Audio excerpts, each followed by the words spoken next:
It has been a year of bold choices when it comes to fashion and style, and the celebs, as always, brought the heat. Yeah, you bet. And you know, everywhere you go right now, there's year-end lists. So we thought, hey, why be different here at TMS? As the style year winds down with the award season in the new year ahead, we are going to count down now the top 5 celebs that stole the show when it comes to fashion in 2025.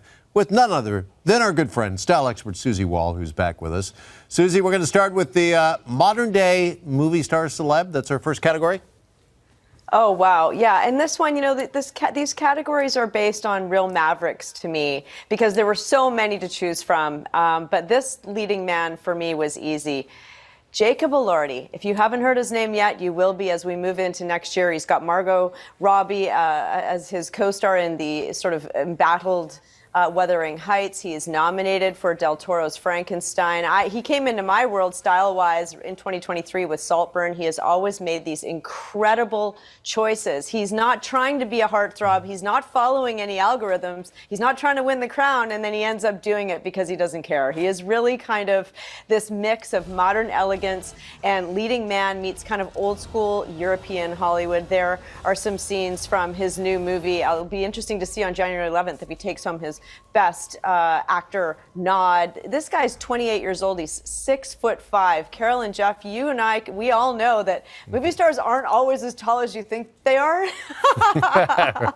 This guy is a walking editorial campaign, so he is my vote for best dressed of 25 in terms of the Maverick category. Okay, I like, the bold choices. I'm with you on that, but I've just never been able to get my head around that first photo we saw, the suit jacket with the pair of shorts. I love that. Well, it's a little bit Angus from AC/DC, no, Jeff? Right, sure. Okay. Yeah.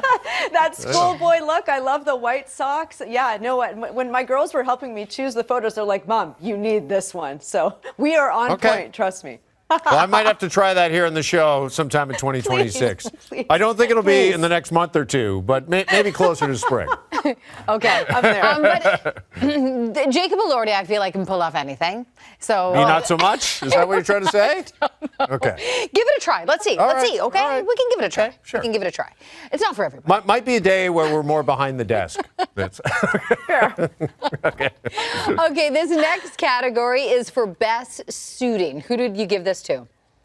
Well, you know, Carrie, you and I both love Demi Moore and her red carpet glamour in the gowns department, but I really love how she shook it up in so many different ways in 2025. Of course, we saw her rise on red carpets. We saw her embrace so many different forms of fashion. But for me, it was how she reframed the use and the wearing of the power suit for us in what I think was an era-defining moment. For Demi, she was everywhere.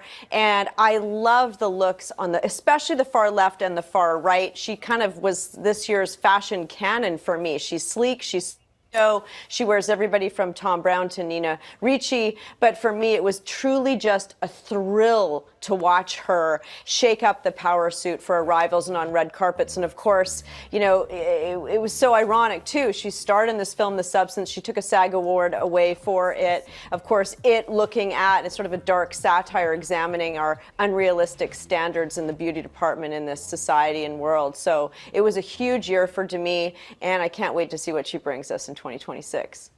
And that hair and that shine. Oh, amazing. Okay, up next, the style couple of the year. Who have we got here, Susie? Woo. Can you imagine pulling up to preschool and seeing Rihanna and A$AP Rocky get out with their 3 kids? I can't. These two, for me, absolutely killed it. Just about as cool as you can get, whether they were at the grocery store or on the steps of the Met Gala, where they welcomed their 3rd baby this past September, a little girl, for the 2 boys as brothers. And look at these guys. You know, they're not always twinning, but they were always somehow in sync.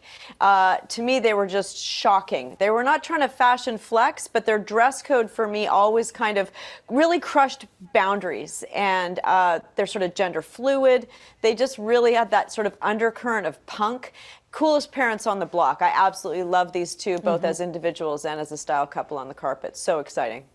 Yep, great examples there. Okay, next one is Chicest Chameleon Award.